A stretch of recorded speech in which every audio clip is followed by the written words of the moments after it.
மாவட்டம் சேந்தமங்கலம் லட்சுமி பெருமாள் மற்றும் சவுந்தரவள்ளி அம்பாள் சமேத சோமேஸ்வரர் கோவில்களில் மாசி திருவிழா கடந்த 22ஆம் தேதி கொடியேற்றத்துடன் தொடங்கியது.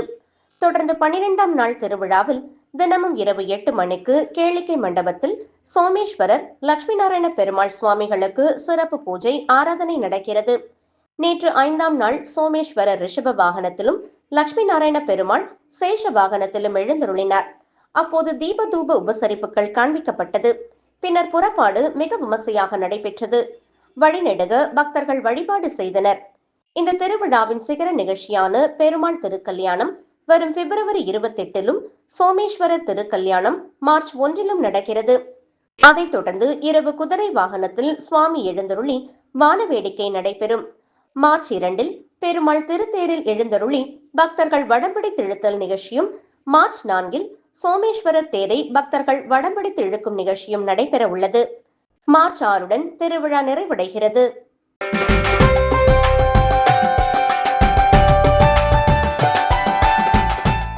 நாமக்கல் அடுத்த ராசிபாளையத்தில் உள்ள அருள்மிகு ஸ்ரீ ராஜநாகலட்சுமி திருக்கோவிலில் மாசி மாத வெள்ளிக்கிழமையை முன்னிட்டு இன்று இங்கு 16 அடி உயரத்தில் பக்தர்களுக்கு அருள் தரும் ஸ்ரீ சங்கபால நாகராஜருக்கு பால், தயிர், திருமஞ்சனம், மஞ்சள், சந்தனம் கொண்டு சிறப்பு அபிஷேகமும் பின்னர் சிறப்பு அலங்காரம் செய்யப்பட்டு மகாதீபம் காண்பிக்கப்பட்டது. மேலும் இங்கு புற்றுக்கண்ணில் அமைந்துள்ள அருள்மிகு ராஜநாகலட்சுமிக்கு மகாதீபம் நடைபெற்றன. இதில் பக்தர்கள் எலுமிச்சை வைத்து தீபம் ஏற்றியும் தேங்காய் உடைத்து வணங்கினர். இந்த ஸ்தலம் ராகுகேது நிவர்த்தி ஸ்தலமாக திகழ்வதால் பிரதி வெள்ளிதோறும் சிறப்பு அபிஷேக ஆராதனை காலை 10 மணி அளவில் நடைபெற்று வருகிறது. இந்நிகழ்வில் இன்று ஏராளமான பக்தர்கள் கலந்து கொண்டு சிறப்பித்தனர். விழாவின் நிறைவாக புற்றுக்கண்ணில் பக்தர்களுக்கு அருள் தரும் அருள்மிகு ஸ்ரீ ராஜநாகலட்சுமி மற்றும் ஸ்ரீ சங்கபால நாகராஜருக்கு மகாதீபம் காண்பிக்கப்பட்டது. இதில் ஏராளமானோர் கலந்து கொண்டு தரிசனம் செய்தனர்.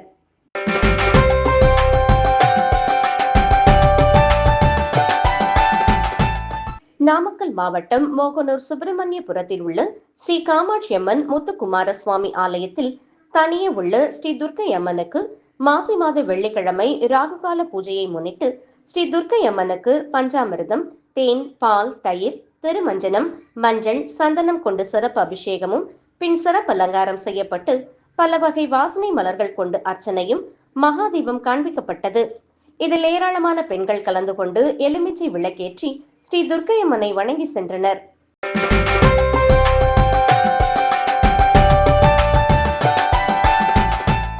மதுரை மாடக்குளம் பகுதியில் கடந்த 17ஆம் தேதி தொடங்கி மாசி களரி திருவிழா கோலாகலமாக நடைபெற்று வந்தது.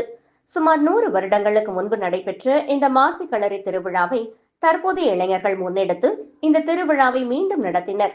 அருள்மிகு ஈடாடி ஐயனார் கோவில் பங்காளிகள் சார்பாக நடைபெற்ற இந்த களரி திருவிழா 17ஆம் தேதி தொடங்கி ஒவ்வொரு நாளும் வெகு விமர்சையாக நடைபெற்று வந்தது.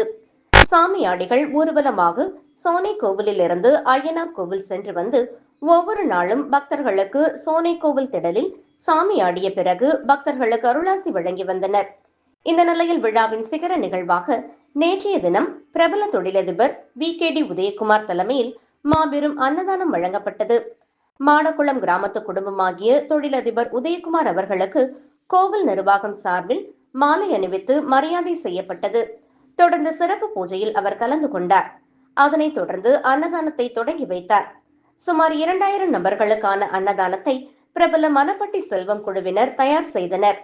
இரவு முதலாகவே அசைவ உணவிற்கு தேவைப்படக்கூடிய அனைத்து வேலைகளையும் சுமார் 50க்கும் மேற்பட்ட சமையல் கலைஞர்கள் மும்முரமாக தயார் செய்யும் பணியில் ஈடுபட, மறுபுறம் இன்றைக்கு ஒரு புடி என்று சுவைக்க போகும் பொதுமக்களுக்கு ஏதுவாக ஆடுகளை உரித்து லாவகமாக அதை வெட்டி தலைக்கறி தனியாக, நெஞ்சுக்கறி தனியாக, ஈரல் தனியாக, குடல் தனியாக, இப்படியாக மதுரைக்கு உரித்த பாணியில் மட்டனில் இருக்கக்கூடிய ஒவ்வொரு வகைகளையும் பிரித்து சமையல் கலைஞர்களிடம் வழங்கினார்கள் பணியாளர்கள்.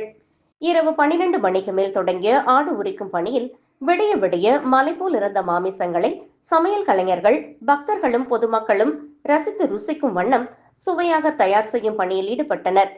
இன்றைய டிஜிட்டல் உலகில் பாரம்பரிய முறைப்படி விறகடுப்பு சமையலுக்கு குழுவினர்கள் மெகாசை சண்டாவிலும் மட்டன் கிரேவி, எலும்பு குழம்பு, குடல் கூட்டு, வெள்ளை அரிசி சாதம், இப்படியாக ஊறுகாய், ரசம், மோர் என மாசி களரி திருவிழாவின் நிறைவு நாள் அன்னதானத்திற்கு பிரம்மாண்ட அண்டாக்களில் உணவுகளை தயார் செய்தனர்.